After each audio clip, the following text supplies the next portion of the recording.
ಮೋದಿಜಿ ಅಂದರೆ B J P ಅಂದರೆ ಮೋದಿಯವರು. ಹೀಗಾಗಿ ಮೋದಿಯವರ ನಾಯಕತ್ವದ ನಾವು ಗೆಲ್ತೀವಿ, ಅವ್ರನ್ನ ಗೆಲ್ಲಿಸೋದು ನಮ್ಮ ಉದ್ದೇಶ ಅಂತೇಳಿ ಯಡಿಯೂರಪ್ಪನವರು ಹೇಳ್ತಾ ಇದ್ದಾರೆ. ಯಾಕಂದ್ರೆ ಈಗ ಅವ್ರಿಗೆ ಅವಕಾಶ ಮಾಡಿಕೊಟ್ಟವರು ಮೋದಿ ಮತ್ತು ಶಾರ್ ಅವರು. ಇಲ್ಲಾಂದ್ರೆ ನಿಜವಾಗಿಯೂ ರಾಜಕೀಯದಿಂದ ನಿವೃತ್ತಿಯಾಗಿ ಒಂದೇನೋ ಹೊರಟು ಹೋಗುವಂಥ ಸಂದರ್ಭ ಇತ್ತು. ಈ ಸಂದರ್ಭದಲ್ಲಿ ಮಗನಿಗೆ ಅವಕಾಶ ಕೊಟ್ಟಿದ್ದಾರೆ. ಅದಕ್ಕಾಗಿ ಮಗನ ಏನಾದರೂ ಎಸ್ಟಾಬ್ಲಿಷ್ ಮಾಡಿ ಹೋಗಲೇಬೇಕಪ್ಪ ಹೇಗಾದರೂ ಆಗಲಿ ಅಂತೇಳಿ ಅವರು ಇಂಥವ್ರು ಸದಾ ಪ್ರಯತ್ನ ಮಾಡ್ತಿದ್ದಾರೆ. ಆ ನೆಲೆಯಲ್ಲಿ ಈ ಒಂದು ರಾಜ್ಯದ ರಾಜಕಾರಣಿಯಲ್ಲ ಈ ಒಂದು ಕಾರ್ಯಕಾರಿಣಿ ಸಭೆಯಲ್ಲಿ ಒಂದಿಷ್ಟು ನಿರ್ಧಾರವನ್ನು ತೆಗೆದುಕೊಂಡಿದ್ದಾರೆ. ಸ್ಫೂರ್ತಿಯಿಂದ ಎಲ್ಲರೂ ಇನ್ವಾಲ್ವ್ ಆಗಿದ್ದಾರೆ. ಮತ್ತು ಇವನು ವಿರೋಧಿಸುವಂಥ ಅನೇಕ ಜನರು ಒಳಗೆ ಬಂದಿದ್ದಾರೆ. ಒಳಗಿದ್ದು ಏನು ಮಾಡ್ತಾರೆ ನೋಡಪ್ಪ ಅಂತಿರ್ಬೋದು, ಸಿ ಟಿ ರವಿ ಇರ್ಬೋದು, ಇನ್ನುಳಿದವರ ಅವ್ರ ಫ್ರೆಂಡ್ಸ್ ಇರ್ಬೋದು, ವಿರೋಧಿಗಳು ಇರ್ಬೋದು ಬಂದಿದ್ದಾರೆ. ಆದರೆ ವಿಶೇಷವಾಗಿ ಒಂದಿಷ್ಟು ಇವ್ರನ್ನ ಪ್ರಬಲವಾಗಿ ವಿರೋಧ ಮಾಡುತ್ತಿರೋದು ಯತ್ನಾಳ್ ಬಂದಿಲ್ಲ.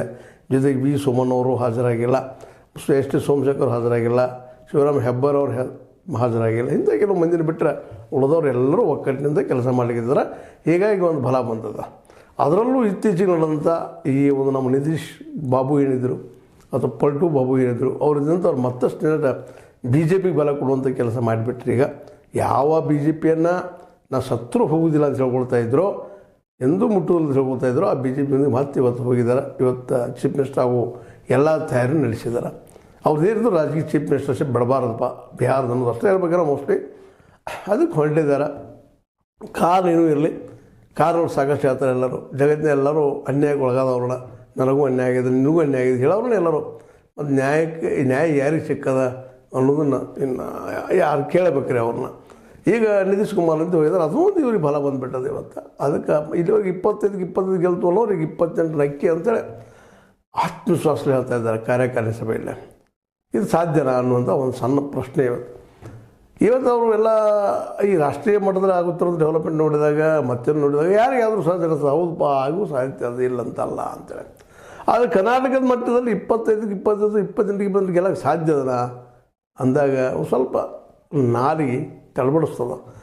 ಯಾಕಂತಂದ್ರೆ ಕರ್ನಾಟಕದಲ್ಲೇ ಸಿದ್ದರಾಮಯ್ಯನವರು ಒಂದು ಒಳ್ಳೆಯ ಆಡಳಿತವನ್ನು ವಿರೋಧಿಗಳು ಟೀಗ ಮಾಡ್ತಾರೆ, ಇಲ್ಲ ಅಂತಲ್ಲ.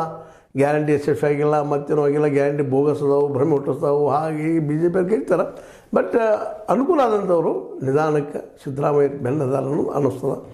ಇದೇ ಕಾಲಕ್ಕೆ ನಮ್ಮ ಸಿದ್ದರಾಮಯ್ಯನವರಾದರೂ ಸಹಿತ ಈಗ ಹೆಂಗೆ ಒಂದು ಸೆಂಟ್ರಲ್ ಅಂದರೆ ಮೋದಿಜಿಯವರು ಲಿಂಗಾಯತ್ ಲಾಬಿ ಮತ್ತು ಅದ್ರ ಜೊತೆಗೆ ಈ ಒಂದು ಏನಪ್ಪ ನಮ್ಮ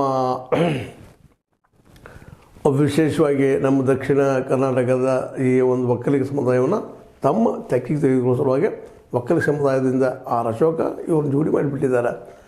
ಇದು ಪ್ಲಸ್ ಪಾಯಿಂಟ್ ಆಗ್ತದೆ ಅಂತ ಹೈಲೈಟ್ ಮಾಡಿದ್ದಾರೆ. ಅದಕ್ಕಾಗಿ ಇವತ್ತು ಸಿದ್ದರಾಮಯ್ಯನವರು ನಾವು ಅಹಿಂದದವರು, ಕಾಂಗ್ರೆಸ್ ಅಹಿಂದ ಜನರ ಪರ ಇದ್ದಂಥದ್ದು ಅಂಥೇಳಿ ಹಿಂದುಳಿದ, ಅತಿ ಹಿಂದುಳಿದ, ದಲಿತ, ಮರಾಠಿ ಇವನ್ನೆಲ್ಲ ಕೂಡಿಸೋಂಥ ಪ್ರಯತ್ನ ಮಾಡಿ ಇವರಿಂದ ನಾನು ರಾಜ್ಯದಲ್ಲಿ ಅಧಿಕಾರ ಪಡಿ ಬನ್ನಿ, ಇನ್ನೂ ನಿಮ್ಮನ್ನು ಸೋಲಿಸ್ ಬನ್ನಿ ಅನ್ನುವಂಥ ಮೆಸೇಜನ್ನು ಚಿತ್ರದಲ್ಲಿ ಕೊಡೋ ಪ್ರಯತ್ನ ಮಾಡ್ತಾ ಇದ್ದಾರೆ.